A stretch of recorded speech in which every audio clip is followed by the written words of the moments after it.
A ceia do Senhor é outra importante ordenança e prática da Igreja cristã.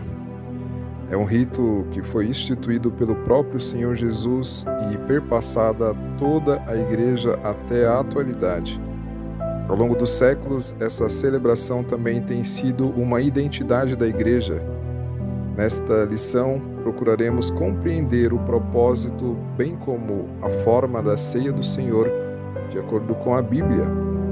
Por isso, faremos uma exposição da doutrina bíblica da ceia do Senhor e também consideraremos suas implicações históricas.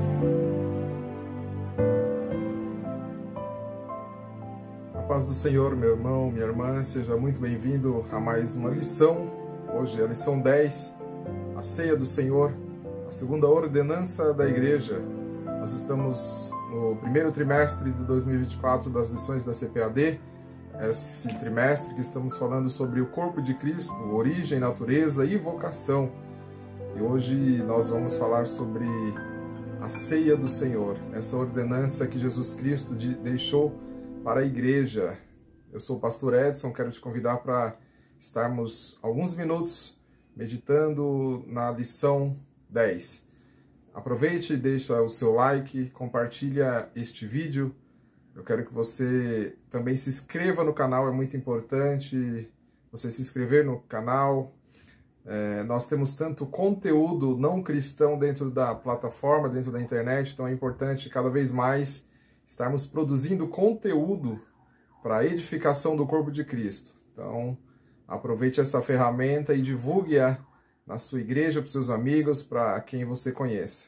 Será uma alegria sempre trazer este conteúdo da Escola Dominical e em breve outros vídeos com outros temas também estaremos trazendo para o elevo de cada um dos nossos irmãos. E começamos com a leitura do texto áureo que está em 1 Coríntios capítulo 11, versículo 26. Porque todas as vezes que comerdes esse pão e beberdes esse cálice, anunciais a morte do Senhor, até que venha.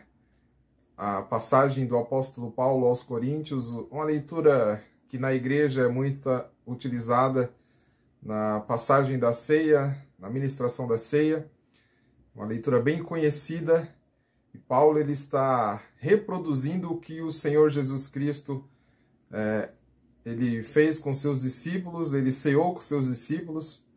Jesus Cristo estava comemorando a Páscoa, e reunido com seus discípulos, participando da última Páscoa. É importante a gente contextualizar e entender que Jesus Cristo ele participava da Páscoa porque ele é o que cumpriu toda a lei. Por que ele precisou cumprir a lei? Porque ele estava debaixo da lei, ele estava debaixo do Antigo Testamento, da Antiga Aliança. Então a Bíblia ela se divide na Antiga Aliança e a Nova Aliança, Novo Testamento, Antigo Testamento. Jesus estava no Antigo Testamento. Então, mesmo que a leitura, por exemplo, de Mateus e os livros sinóticos, Marcos, Lucas e João, eles já na leitura bíblica ou na própria separação bíblica, começa Mateus capítulo 1, o Novo Testamento, o Novo Testamento efetivamente ele termina lá em Mateus no capítulo 27, no final do livro de Mateus, vamos dizer assim, né? Por que eu digo isso? Jesus estava comemorando a Páscoa, que é a passagem do povo judeu saindo do Egito, saindo do período de escravidão de 400 anos, e aí vem as 10 pragas, e a última praga, a morte dos primogênitos, e onde, obviamente, uma orientação de Deus a Moisés, para que ele aspergisse o sangue do cordeiro nos umbrais das portas, e onde o anjo da morte passasse, e onde encontrasse o sangue, ali não haveria a morte dos primogênitos, mas onde não houvesse sangue, ia a morte dos primogênitos, e é isso que aconteceu, inclusive com o primogênito filho de Faraó. Isso é um tipo, vamos dizer assim, de nos lembrarmos de Jesus Cristo como nosso Cordeiro que nos livra da morte eterna, nos livra do pecado. E Jesus Cristo está justamente com seus discípulos comemorando a Páscoa quando ele institui a ceia, ele estabelece a ceia. Então nós não comemoramos, não que não comemoramos a Páscoa, e é importante até com uma lembrança, um entendimento e um conhecimento do que é a Páscoa, mas a nossa festa em si é a ceia do Senhor, que é instituída por Jesus Cristo junto com os seus discípulos. Nós temos algumas passagens, como por exemplo em Mateus capítulo 26, a partir do versículo 17, Marcos capítulo 14, a partir do versículo 12, Lucas capítulo 22, versículo 7 ao 23, e obviamente que o apóstolo Paulo também, nesta leitura em que acabamos de fazer do texto áureo, também dizendo sobre a instituição da ceia do Senhor. Jesus Cristo, ele é a nossa Páscoa, né? A própria leitura de 1 Coríntios capítulo 5, versículo 7 vai dizer: alimpai-vos, pois, do fermento velho, para que sejais uma nova massa, assim como estáis sem fermento, porque Cristo, nossa Páscoa, foi sacrificado por nós. Então, a nossa comemoração, a nossa passagem, a nossa Páscoa é Cristo Jesus, e nós comemoramos, nós nos lembramos como um memorial daquilo que, como os judeus fazem e fizeram, ainda fazem os judeus com a Páscoa, se lembrando da passagem do livramento da escravidão do Egito. Nós também, né, mensalmente, algumas igrejas semanalmente, outras igrejas anualmente, também nos lembramos do sacrifício de Jesus Cristo, o Cordeiro sem mácula, o Cordeiro imaculado, que entregou sua vida na cruz do Calvário, e pelo seu sangue nós somos livres, somos libertos da morte. Falei sobre, né, a instituição do Novo Testamento, porque Hebreus capítulo 9, versículo 16 em diante, porque onde há testamento, necessário é que intervenha a morte do testador, porque um testamento tem força onde houver morte. Ou terá ele algum valor enquanto o testador vive? Nós precisamos entender então que Jesus ele institui a ceia em substituição à Páscoa. O seu sangue é o que testifica a sua morte expiatória na cruz do Calvário, é o que testifica que está sendo implantado o Novo Testamento, a nova aliança. A própria passagem que nós temos na leitura bíblica em classe. E a leitura bíblica em classe também está em 1 Coríntios capítulo 11, versículo 17 ao 34. No versículo 25 vai dizer: semelhantemente também, depois de cear, tomou o cálice, dizendo: esse cálice é o novo testamento no meu sangue. Fazei isso todas as vezes que beberdes em memória de mim. Então, em memória de Jesus Cristo, nós ceamos, nos lembrando deste novo testamento, a nova aliança, que não é mais em um sangue de um animal, de uma ovelha, mas é um sacrifício de Jesus Cristo, vivo e eficaz na cruz do Calvário, que nos deu a oportunidade da salvação. Glória a Deus por isso. A verdade prática, ela diz: a ceia do Senhor, como uma ordenança, celebra a comunhão do crente com o Senhor ressuscitado. A verdade prática, ela é bem enfática em dizer que a função da ceia do Senhor é a gente ter essa comunhão com o Senhor, né, com o nosso Salvador. É uma lembrança, é um memorial daquilo que Ele fez por nós na cruz do Calvário. E nós teremos 3 tópicos nessa lição, como é de costume nas lições da CPAD. Então, o primeiro tópico: a natureza da ceia do Senhor na tradição cristã. Segundo tópico: o propósito da ceia. E o terceiro tópico: o modo de celebração da ceia do Senhor. E a palavra-chave da lição é comunhão. Então, a ceia do Senhor, essa celebração da ceia tem uma função importante de comunhão dentro do corpo de Cristo, né? O corpo de Cristo unido, celebrando, adorando e glorificando a Deus pelo que Jesus fez por nós na cruz do Calvário. O primeiro tópico, ele vai falar sobre a natureza da ceia do Senhor na tradição cristã. E a primeira tradição que a lição traz é a tradição romana. A tradição romana, ela entende a ceia do Senhor como transubstanciação. Agora, o que é a transubstanciação? No entendimento romano, no entendimento a ceia, quando é ministrada, os elementos da ceia, o pão e o vinho, se transformam no corpo, carne e no sangue de Jesus Cristo. Então a transubstanciação entende que é o próprio corpo e o sangue de Jesus Cristo que está sendo ministrado nos elementos da ceia. Agora, existem dois problemas, e a lição traz esses dois problemas para essa interpretação. Primeiro, que quando Jesus fala lá nesse exemplo de Lucas 19 e 20, o próprio Jesus está ministrando a ceia, então não há a possibilidade de ele estar ministrando, ele está entregando o pão e o vinho, e ali ser o próprio corpo, a própria carne e o sangue de Jesus Cristo. A outra questão é o problema da natureza exegética desta palavra, desta passagem, desse dito do nosso Senhor Jesus Cristo. Esse é o meu corpo e esse é o meu sangue. Porque algum exemplo que a própria lição traz também, Jesus disse em outra passagem que ele era a porta, João capítulo 10, versículo 9, eu sou a porta. Então a gente precisa entender exegeticamente que não necessariamente ele fisicamente fosse a porta, assim como também na questão da transubstanciação, não necessariamente ele seria o sangue, ou ele estaria entregando o seu próprio sangue e o seu próprio corpo ou carne.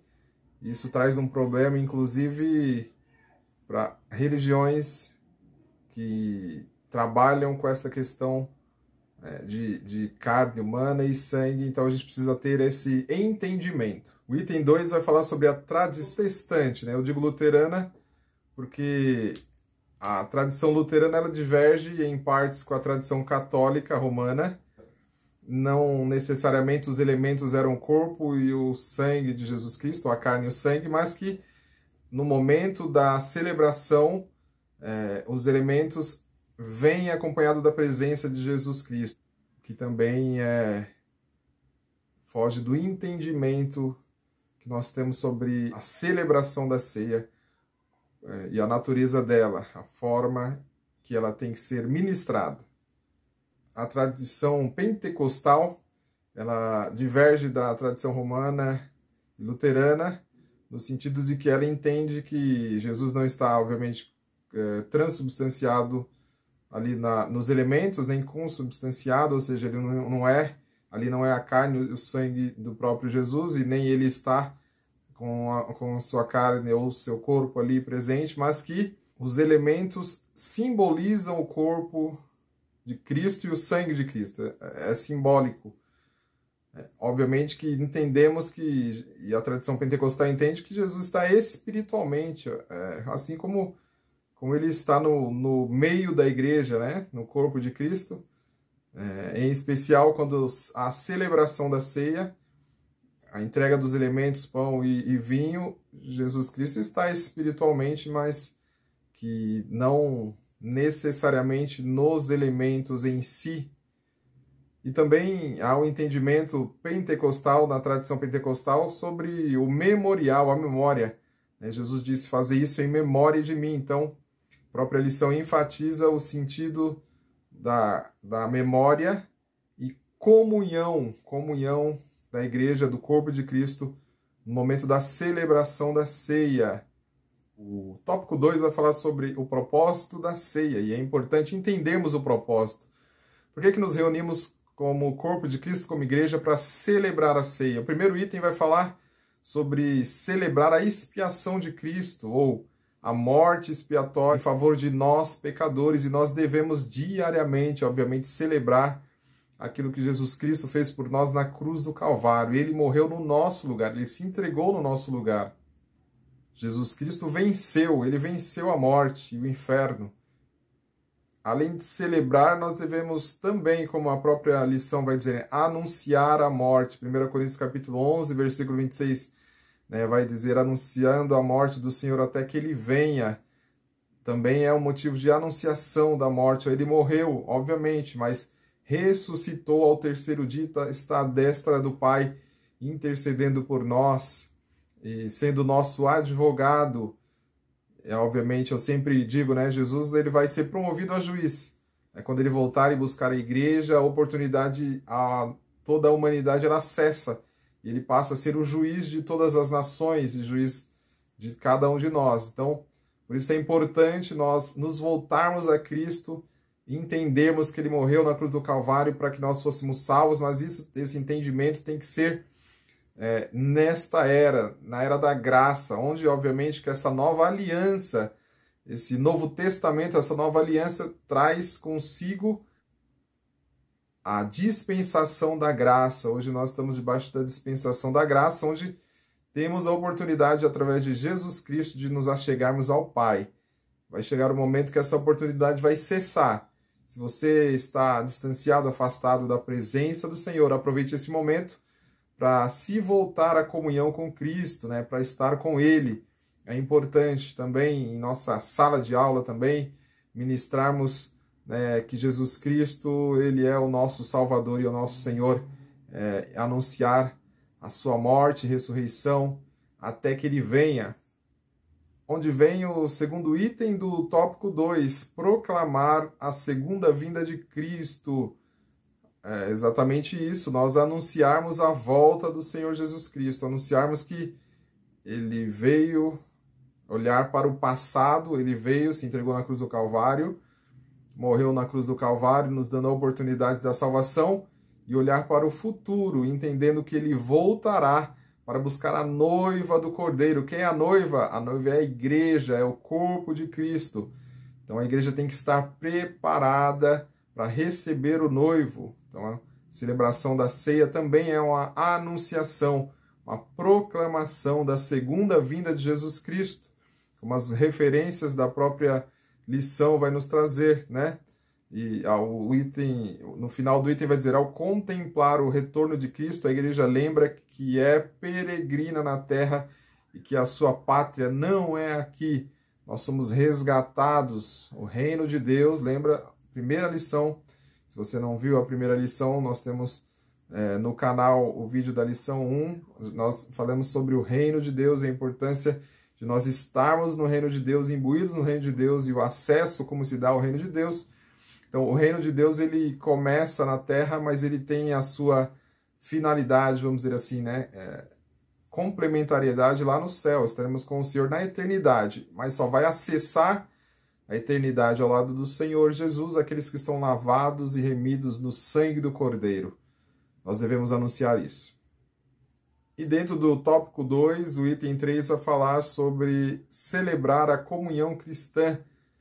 É um propósito da ceia, celebrar a comunhão com os irmãos, né? Nós não podemos celebrar a ceia sem estar em comunhão com os nossos irmãos. É importante nosso coração estar aberto, termos perdoado aquele que nos fez mal, né? Entender que nós não podemos celebrar a ceia se nós não estivermos em comunhão. Então a igreja, o corpo de Cristo, precisa estar reunido em comunhão para celebrar a ceia do Senhor. A lição vai dizer que era um problema da igreja aos Coríntios, e Paulo vai dizer isso lá em 1 Coríntios capítulo 1, versículo 10, 11 em diante. E aí havia uma divisão na igreja, alguns estavam divididos entre Paulo, Apolo, e obviamente que a divisão não pode estar dentro da igreja. Litígios, intrigas, divisão entre os crentes não pode estar junto, não pode haver a celebração da ceia se há esse contrito dentro da igreja. É importante estarmos em comunhão com os nossos irmãos. O tópico 3 da lição, o modo de celebração da ceia do Senhor. E o item 1 vai dizer o que participa indignamente. A palavra da leitura bíblica em classe, a leitura da ceia, que a igreja lê em 1 Coríntios capítulo 11, e lá no versículo 27, vai dizer, porque o que come e bebe indignamente, come e bebe para a sua própria condenação, não discernindo o corpo de Cristo. Então, a igreja ela tem que ter esse temor, esse entendimento que não se pode tomar a ceia ou celebrar a ceia do Senhor indignamente. Porque aquele que come indignamente e bebe indignamente, come e bebe para a sua própria condenação. Obviamente que na leitura que nós fizemos, onde Jesus Cristo está celebrando a ceia com seus discípulos, é importante a gente entender que entre os discípulos Jesus Cristo disse: há um que há de me trair, aquele que colocar as mãos juntamente comigo. Então, Judas estava celebrando indignamente e a gente sabe o resultado que aconteceu com Judas. Perdeu a sua vida, perdeu a sua salvação. E é importante que nós não devemos participar do sangue, do corpo, da celebração da ceia indignamente. A própria passagem de 1 Coríntios capítulo 11 vai dizer, né? Por causa disso, há entre vós muitos fracos e doentes, e muitos que dormem. Dormem aí, referência de morte, a morte espiritual, mas também, e o temor ele tem que existir, morte física. Já conhecemos e ouvimos histórias de pessoas que foram até avisadas para não celebrar a ceia porque estavam em pecado. E mesmo assim o fizeram e o mal aconteceu, o problema chegou e elas perderam até a sua vida. Então, muito cuidado, muita atenção, celebre dignamente o corpo e o sangue de Jesus Cristo. É importante a igreja ter essa atenção. O próprio item 2 do tópico 3, uma celebração reverente, traz a continuidade do que nós falamos nesse item 1, né? Porque ali está falando, né, dentro da lição, é verdade que não participamos da ceia do Senhor porque somos dignos, mas pela graça de Deus. Contudo, ninguém seja tentado em pensar que, pelo fato de ser um pecador alcançado pela graça, pode participar da ceia vivendo deliberadamente em pecado, de forma alguma. E a graça nos alcançando não é liberdade para andarmos no pecado. Nós devemos andar em santidade diante de Deus. E o item 3 do tópico 3, que fala sobre o modo da celebração da ceia do Senhor, vai falar celebração festiva. Óbvio, né? Nós não estamos indo celebrar, e a lição ela faz essa referência, né? O funeral de Jesus. Nós estamos celebrando a morte, mas a ressurreição de Jesus Cristo, né? Nos alegrarmos que ele venceu. Jesus Cristo, ele se entregou por nós, na cruz do Calvário venceu, e somos com ele vitoriosos, né? Em Cristo somos mais do que vencedores, e é essa celebração que a igreja tem que festejar na ceia do Senhor, na celebração. O nosso Redentor vive, aleluia, glória a Deus por isso, né?